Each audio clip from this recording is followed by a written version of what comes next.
What's going on, guys? It's Chef. Finally have the entire patch notes here. I didn't get much sleep last night, so just bear with me, okay? I swear I'm actually excited for it. I know that there's a lot of people that are saying things like, hey man, you always seem so much happier when you're doing other things. It's just that I'm used to this. I'm just enjoying it. Modern Warfare 2 and Call of Duty Warzone 2 launching February 15th. So looking at the roadmap here, Warzone 2.0, we have the island, Path of the Ronin challenges. I believe the Path of the Ronin challenges are all a bunch of little challenges that unlock like charms and other little things like that, leading up to you unlocking one of the weapons, which I believe is the crossbow. That's kind of weird. They're filling up space on this part of, have they ever done this before? Have they just like shown points of interest of a new map to fill up the roadmap to make it seem like there's more content? This is all the same thing. Resurgence mode, that's great. Definitely needed to speed up the pace of the game, although, you know, movement wise, that's one of the big issues as well. You need to make it more fun to press forward, fun to move your character. A lot of things just feel so heavy and pointless animations for no reason. Like calling in kill streaks, for example, just doing general stuff is just so long and drawn out. 1v1 gulag, that's great. New public event, that's cool. Redeploy drones, which I assume are the new redeploy balloons. I think there's probably more information on it. Search and seizure contract, don't really know what that entails, so they probably explain it. Restore honor mechanic, I don't really know what that means. Then they got a jet ski, DMZ, obviously the island. Oh, apparently they listened. They separated the playlist. They made a shipment 24/7 and a shoot house 24/7 available. Now listen, I don't know if they're actually watching the videos or listening to that, but they didn't do a poll or anything about making two 24/7 playlists. So just hear me out. If they are listening here, do not be discouraged by the player numbers that you see when you see a huge number of people going to shipment 24/7 and you don't see as many of them being in shoot house 24/7. You knew that there's a popularity difference between the two maps, okay? That's why they don't work in the same playlist. But understand that shoot house is the greatest method outside of shipment for everything else.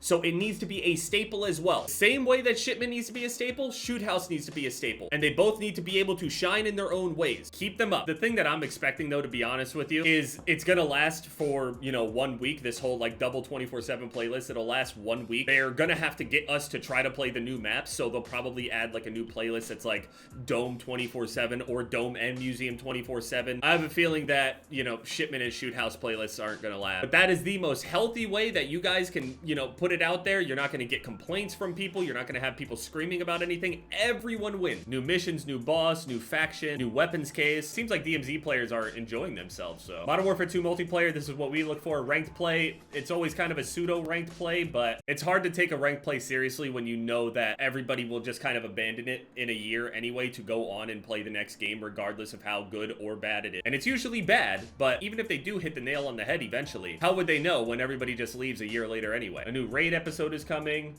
multiplayer maps, Dome, Museum is coming back, and then they have two battle maps over here, which are just cut off areas of Al Mazrah, like the Modern Warfare 2019 ground war. Not the good ground war where it's actually like just 6v6 maps, that's just 9v9 or 8v8. Infected, gun game, grind, drop zone, all or nothing, one in the chamber. I bet drop zone will be great. What they should do is actually make a playlist that is specifically on shipment with drop zone, hardpoint, and maybe even headquarters, and just name it like ship zone or something. It's an objective only shipment 24/7 playlist with the most chaotic zone mode. That sounds fun to me. Weapons, operators, and more. They got 5 new weapons. 5 new weapons is pretty great. 4 of them are actually on release. In season, we have a Tempest Torrent. So we got the ISO Hemlock Assault Rifle, which I assume will be pretty good. Who knows how good or bad it'll actually be though. KV Broadside Shotgun. Crossbow, this was leaked a while ago when we talked about it before with some of the leaks about it. I believe that the crossbow is unlocked from doing this whole Path of the Ronin challenge completion thing. We're gonna have to do those. Full Kadachi's gonna assume there's a challenge to unlock them, but I don't really know what the challenge will be. I don't know if you can back out of the games, if it's like, you know, 5 or 10 melee kills in a match or whatever. I don't know if it'll be completed matches or not. I hope not. I hope you can just back out. Because everybody just wants the weapons, man. I get it. It's like for player retention and stuff like that, but people at this point, they'll just stop playing. I don't know what to tell you. And then we got the Marksman Rifle. It's the only one that's coming in season. Ronin is back, Rose skin, new Nova skin, and then 2 new bundles. It feels like a couple of the placements on this thing are kind of like odd things to have their own like pictures of and stuff. Like the points of interest on the roadmap is kind of odd to me, considering you have an entire blog post that is likely filled with pictures of that exact map. Why would it need to be on the roadmap? So it just, to me, feels like they're just trying to fill up space. Sorry, I just had to point it out. It's a little trick. Restore honor. When you die on Ashika Island, you drop a dog tag upon death once per match. Resurgence or Battle Royale. That's kind of weird that they're specifying that. So you can play a regular BR match out on Ashika Island without the Resurgence. That doesn't sound that bad, especially with like redeploy balloons and all that stuff on the map. It actually sounds pretty fun. So when you die, you drop a dog tag and only be picked picked up by a squad mate or themselves at the redeploy. Doing so grants a small cash reward as well as a single UAV ping that marks both enemy threats and nearby supply box. So it's an incentive to literally just like come back down and reach out for revenge kills, basically. And you have all the reason to just sit around and camp people that you kill then. But this will definitely result in more engagements. And even if you know someone is camping your tag or like your area, you can play off of that. So it's going to be interesting to see how people play this. Store honor.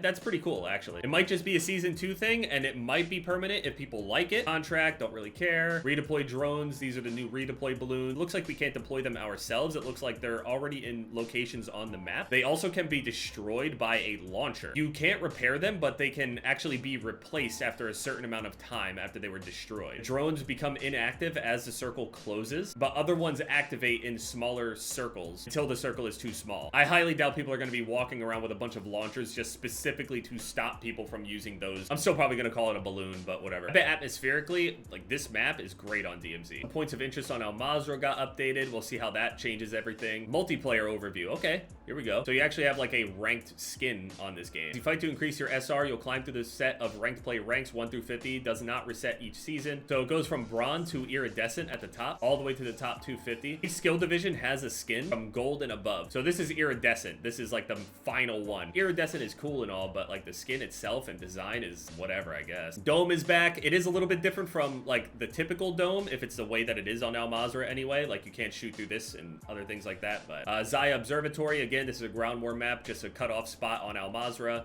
Same thing with this international map. The museum is back. Just odd. We haven't really gotten much communication on what was going with that. We're going to assume it was some sort of complaint. A similar thing that happened with the race car map. That came back decently quickly, but was a lot more public. This one is still kind of just a question mark why it went away and stuff. I mean, we have to assume that's why, but first appearing since the Modern Warfare 2 beta. So it'll basically be like new if you didn't play the beta, I guess, but really you're not going to get people to believe that this is a new map or something. It's just not going to work like that. Sorry. It just says multiplayer maps, but you assume everything on here is supposed to be new, and then you just go and put this old thing. It's just weird. Hardcore is back. Drop Zone is coming. Again, my idea for that playlist, try it out. I'm just saying, I think people will like it. Make a playlist that's like, quote, small maps, and it's only got zone playlist, and then name the playlist like Zone Blitz or some stupid corny shit. It's so easy, guys. Preview of this raid episode 2 thing coming. I've never even attempted a raid on this game, but it seemed pretty crazy from the videos that I've watched of it, so I imagine that this will be pretty cool as well. General overview. Path of the Ronin season challenges. Yeah, okay, so that confirms that you do unlock the crossbow by completing that. Complete all 7 challenges in Warzone 2 or Modern Warfare 2 and get the new crossbow functional weapon. So the challenges can be done in Warzone or Modern Warfare 2. Good. ISO assault rifle looks pretty cool. Will probably be decent. Probably not meta breaking. Hopefully not. We'll see. Honestly,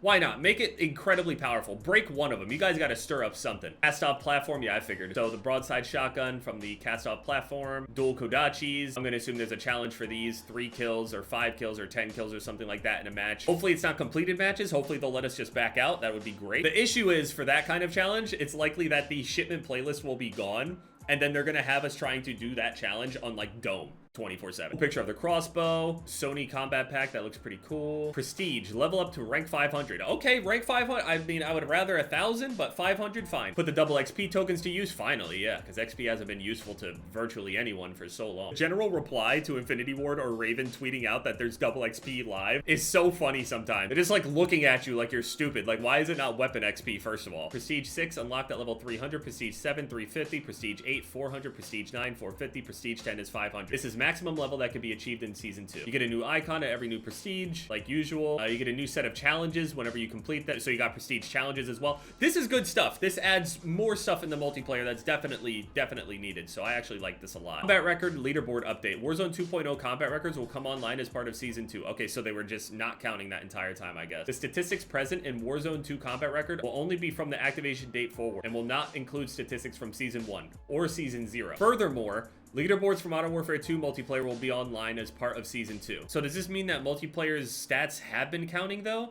It says furthermore, which makes me believe that it wasn't counting on that leaderboard. But that doesn't really make sense because now our combat records are not going to match what it says on the leaderboard. Like, there could be somebody that's the highest on the leaderboard since that release, but they could not have the highest amount of kills. Like, say somebody goes and hits #1 for most kills in Modern Warfare 2 multiplayer, but there are multiple players above them that still have more kills than them. They just haven't accumulated more than them since the leaderboard activation. Or has it been counting this entire time? I mean, whatever happens, happens, I guess. Everyone that went through and unlocked all their gold weapons and all that other stuff, like, Is it counting or not? I mean, we still have the reward, fine, but I mean, for the leaderboard, are we gonna be able to like show people that in some form? Oh, I'm a casual player. I got 10,000 kills though, because I was unlocking gold and platinum for these weapons or whatever. Centralized patch notes, there we go. And that's pretty much it. There is a lot, and this is only steps in the right direction. Hope that they continue listening, continue taking feedback, and continuing to not be so scared. I know that there's a whole lot of stuff going on in the background, lots of scrambling around, lots of changing of plans, lots of meetings, and this is a step in the right direction. I really wish that they talked a little bit more about like potential movement changes though. I think that's a really big issue no matter how much you add into the game. I think generally the strafe speeds and ADS speeds, things like that need to be adjusted.